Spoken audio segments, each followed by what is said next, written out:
மன நிம்மதியும் உயர்ந்த செல்வங்களையும் அளிக்கும் பெருமாள் தலையில் நெல் மரக்காவை கொண்டு காட்சி தரும் சிறப்புக்குரிய கோயிலை பற்றி இன்றைய சர்வபக்தி மையத்தில் காணலாம். நாடு முழுவதும் பெருமாள் தலங்கள் பல இருந்தாலும் 12 ஆழ்வார்கள் பாடிய 4000 திவ்ய பிரபந்தத்தில் இடம்பெற்றுள்ள திருத்தலங்களே திவ்ய தேசம் என்று புகழ்பெற்று விளங்குகின்றன.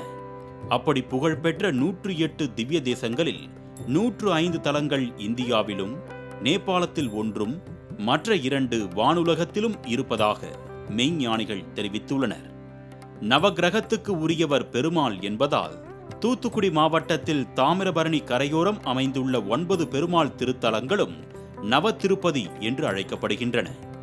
பொதிகை மலையில் உதித்து குற்றாலத்தில் அருவியாக ஆர்ப்பரித்து விழுந்து தென்னகத்தின் பரணி எங்கும் பாய்ந்து வரும் தாமிரபரணி ஆற்றின் தென்கரையில் மொட்டை கோபுரத்துடன் காணப்படும் இக்கோவில் குபேரஸ்தலம் என்று அழைக்கப்படுவதோடு ஆழ்வார் மகான்களின் தமிழ் நியதியான 4000 திவ்ய பிரபந்தத்தில் மகிமைப்படுத்தப்பட்டுள்ளது.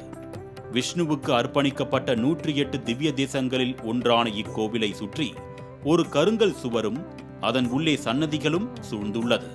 கருவறை உள்ளே மூலவரான பெருமாள் சயன கோலத்தில் ஆதிசேஷன் மீது பள்ளி கொண்டு காட்சியளிப்பதோடு நெல் அளக்க பயன்படும் மரத்தாலான மரக்காவை தலைக்கு வைத்து படுத்திருப்பதோடு அவரின் இடது உள்ளங்கை விண்ணை நோக்கியும் வலது கை பூமியை நோக்கியும் உள்ள கோலத்தில் காட்சி தருகிறார்.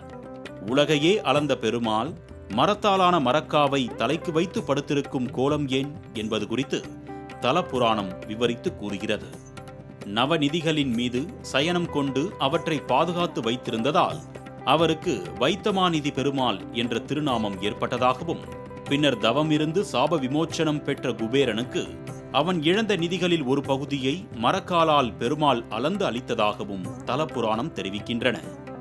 இதன் காரணமாகவே இக்கோவிலில் மாசி மாதம் புனர்பூச நட்சத்திரத்தில் பெருமாள் குபேரனுக்கு நிதி கொடுத்த தினத்தை சிறப்பாக கொண்டாடுகின்றனர். அப்பொழுது கோவிலுக்கு வரும் பக்தர்கள் பெருமாள் தலைப்பகுதியில் உள்ள மரக்காவில் தங்கள் பணம் மற்றும் நகைகளை வைத்து வணங்கி அவைகளை மீண்டும் வீடுகளில் வைத்தால் செல்வம் பெருகும் என்று நம்பிக்கை கொள்கின்றனர். அத்தோடு இந்நாளில் திருக்கோலூர் வைத்தமாநிதி பெருமாளை தரிசித்தால் கடன் சுமைகள் நீங்கி செல்வ செழிப்பு கிட்டும் என்பது ஐதீகமாகும். மேலும் மாசி மாதத்தில் வரும் வளர்ப்பிறையில் சுவாதி நட்சத்திரத்தன்று இங்குள்ள குபேர தீர்த்தத்தில் நீராடி பெருமாளை முழு மனதுடன் வேண்டினால் இழந்த சொத்துக்களும் குடும்பத்தில் அமைதியும் மீண்டும் கிடைக்கும் என்று பக்தர்கள் கூறுகின்றனர். இன்னைக்கு கலியுகத்தில் எல்லாத்துக்குமே செல்வம் தேவை. அந்த செல்வம் எங்கே இருக்குது அப்படின்னா மன நிம்மதி செல்வத்தை கொடுக்கக்கூடிய ஒரே பெருமாள் திருக்குறள் வைத்தியமாக பெருமாள் தான். மானாலே பெரிய அர்த்தம். எண்ணற்ற செல்வங்கள் அடங்கிய பெருமாள் சேவிச்சாலே மகாலட்சுமியுடைய கடாட்சம் கிடைக்கும். தொழில் அபிவிருத்தி ஸ்தலம், கடன் நிவர்த்தி ஸ்தலம். இந்த பெருமாளை சேவிக்கிற ஒரு வழிபாடு முறைகள் அப்படின்னா பாத தரிசனம், பாவ மோச்சனம். பெருமாளுடைய திருவிழி சேவிச்சுட்டு பெருமாள் திருமுகத்தை சேவிச்சா பெருமாளுடைய பரிபூர்ண ஆசீர்வாதம் உண்டு. செவ்வாய் மற்றும் சனிக்கிழமைகளில் பக்தர்கள் சொத்துக்கள் அதிக அளவில் கிடைக்க வேண்டி அரிசி, தேங்காய் மற்றும் நெய் ஆகிய 3ம் சேர்ந்து உருவாக்கப்பட்ட நீராஞ்சனம் என்னும் விளக்கை இத்திருத்தலத்தில் ஏற்றி வழிபட்டு வருகின்றனர்.